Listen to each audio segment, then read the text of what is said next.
Assalamualaikum warahmatullahi wabarakatuh. Selanjutnya materi yang akan kita bahas pada pembelajaran sejarah kebudayaan Islam, yaitu tentang perkembangan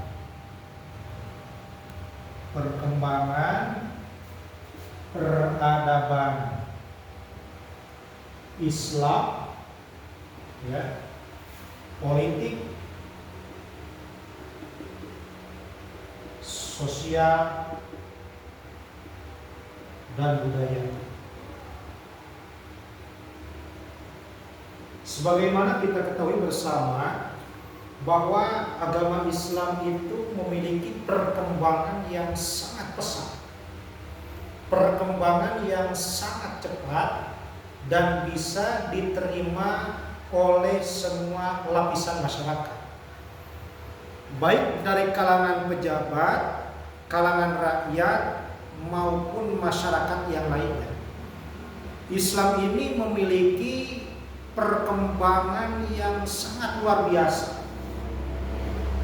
Adanya politik, adanya sosial, dan adanya budaya itu adalah berkat perkembangan daripada peradaban Islam.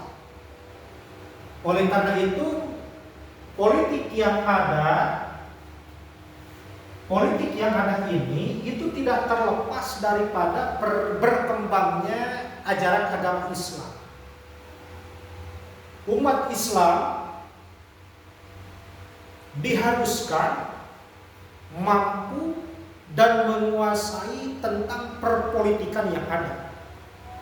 Karena Islam bisa sampai ke berbagai negara, bisa sampai ke berbagai belahan dunia, bisa sampai ke pelosok-pelosok negeri, perkampungan, perkotaan, pedesaan, dan lain sebagainya. Itu adanya politik. Bagaimana kita ketahui bersama bahwa Rasulullah Sallallahu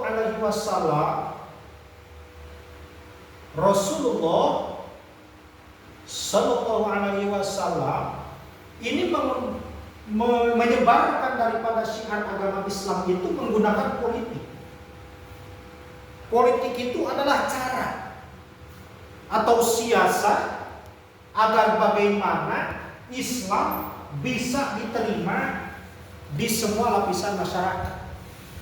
Makanya ketika Rasul dulu berjuang untuk menyebarkan syiar agama Islam, sebagaimana kita ketahui bersama, dengan perjuangan Rasul itu timbul yang disebut dengan negara atau Piagam Madinah. Nah, Piagam Madinah ini menjadi salah satu hasil daripada dakwahnya Rasulullah SAW menggunakan politik.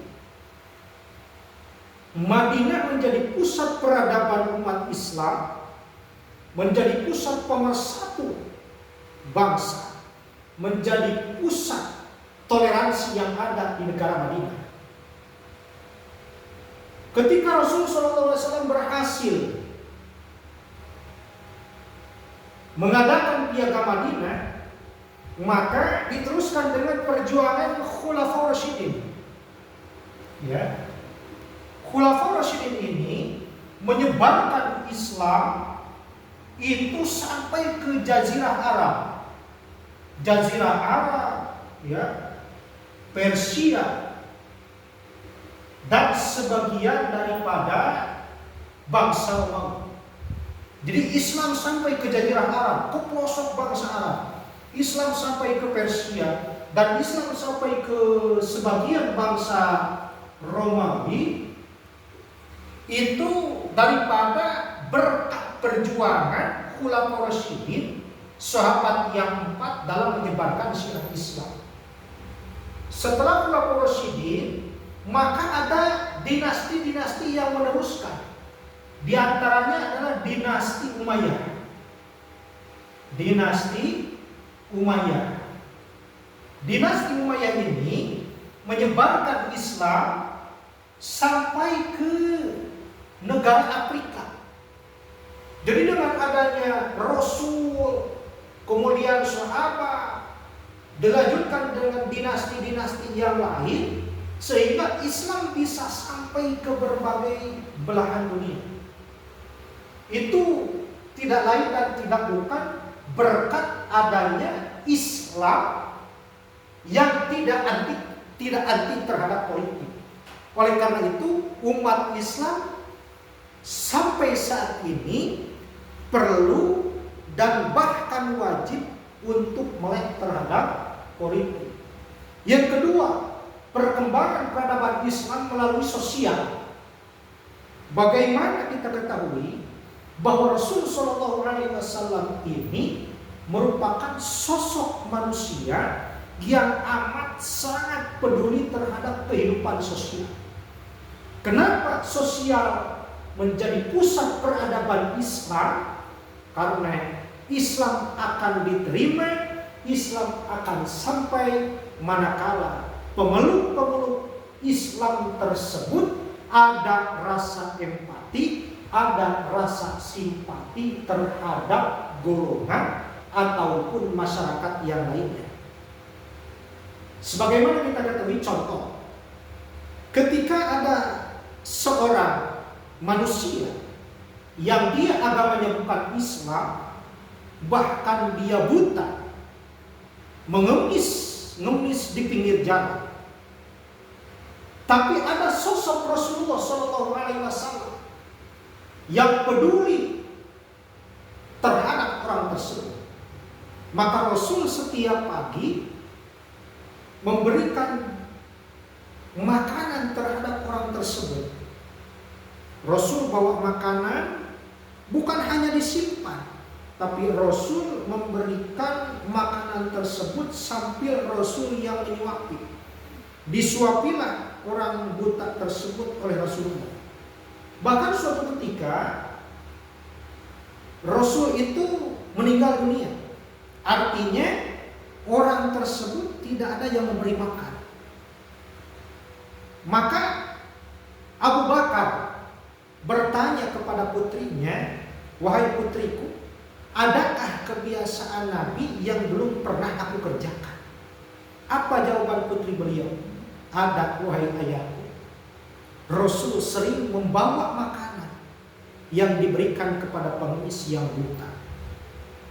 Nah, maka Abu Bakar bergegas membawa makanan tersebut menghampiri orang buta itu. Ditanya orang buta tersebut, "Wahai saudaraku, apakah engkau mengenaliku?" "Saya tidak mengenalimu. Aku adalah orang yang senantiasa memberiku makanan." "Oh bukan, engkau bukan orang yang biasa memberi makanan kepadaku. Aku ini adalah orang yang memberi makan kepadamu." "Bukan, karena orang yang memberi makan kepadaku, dia adalah manusia yang berhati mulia, memberikan makananku dengan lemah lembut dan penuh dengan kasih sayang." Lalu kemudian orang buta tersebut berkata, "Di sini, di kota ini ada sosok seorang manusia yang amat brengsek, durjana dan lain sebagainya. Dia adalah Muhammad. Aku benci kepada orang tersebut." Seketika Abu Bakar menahan amarah melihat sosok yang beliau cintai dikatakan orang yang penuh dengan kejelekan. Maka Abu Bakar tersebut bertanya, "Wahai saudaraku, apakah engkau tahu siapa orang yang memberikan makanan kepadamu setiap hari, bahkan makanan tersebut dia suapi kepada mulutmu? Sampai saat ini aku tidak pernah melihat dan tahu siapa orang tersebut. Maukah kau aku kasih tahu?" Maka orang buta tersebut menjawab, sebenarnya siapa orang tersebut? Maka Abu Bakar menjawab, orang tersebut orang yang kau benci, orang tersebut orang yang kau jelek-jelekan. Dia adalah Muhammad Rasulullah SAW. Maka orang buta tersebut dengan rendah hatinya baginda Nabi, dengan dermawannya Rasulullah SAW, memperhatikan kehidupan sosial yang ada di sampingnya. Orang tersebut yang tadinya bukan agama Islam, namun dengan perhatian Rasul SAW, orang tersebut masuk agama Islam di bawah pangkuan Sayyidina Abu Bakar As-Siddiq.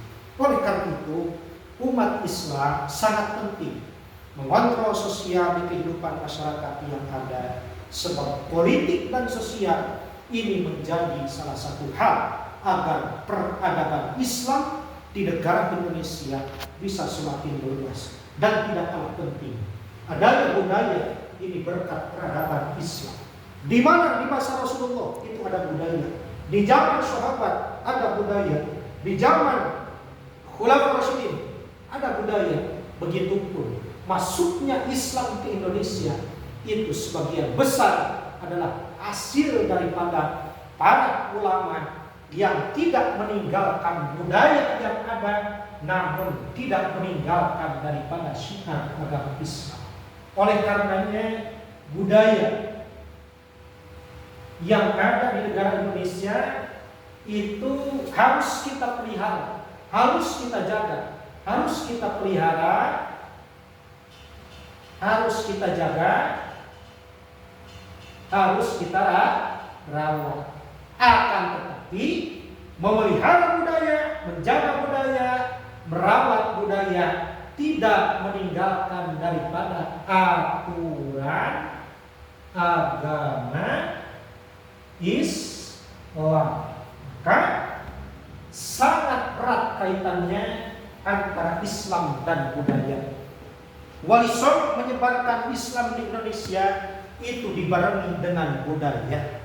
Oleh karena itu berkembangnya peradaban Islam hingga masuk ke berbagai negara, hingga masuk ke pelosok-pelosok negara, hingga masuk ke perkampungan-perkampungan adalah berkat dorongan daripada budaya yang ada. Maka Islam sampai ke Indonesia tidak lain dan tidak bukan itu berkat perpaduan antara budaya dan Islam. Adanya perpaduan.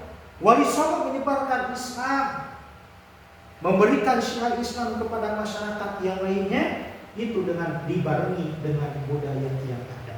Oleh karena itu umat Islam tidak boleh anti terhadap politik, tidak boleh membiarkan kehidupan sosial berantakan, dan juga tidak boleh menghina budaya yang ada. Karena Islam bisa masuk ke Indonesia, Islam bisa masuk ke Indonesia itu berkat adanya keseimbangan antara budaya dan Islam dipadukan sehingga bisa diterima oleh seluruh masyarakat negara Indonesia. Jadi oleh karena itu jangan sesekali kita merusak budaya yang ada, jangan sesekali kita menyalahkan budaya yang ada, karena Islam masuk Indonesia didorong, dipadukan dengan budaya yang ada. Karena Indonesia berbeda-beda suku, berbeda-beda agama. Oleh karena itu suku manapun, budaya manapun akan bisa diterima oleh agama Islam. Sekian yang bisa Bapak sampaikan. Apabila ada pertanyaan nanti bisa kita diskusikan. Terima kasih. Assalamualaikum warahmatullahi wabarakatuh.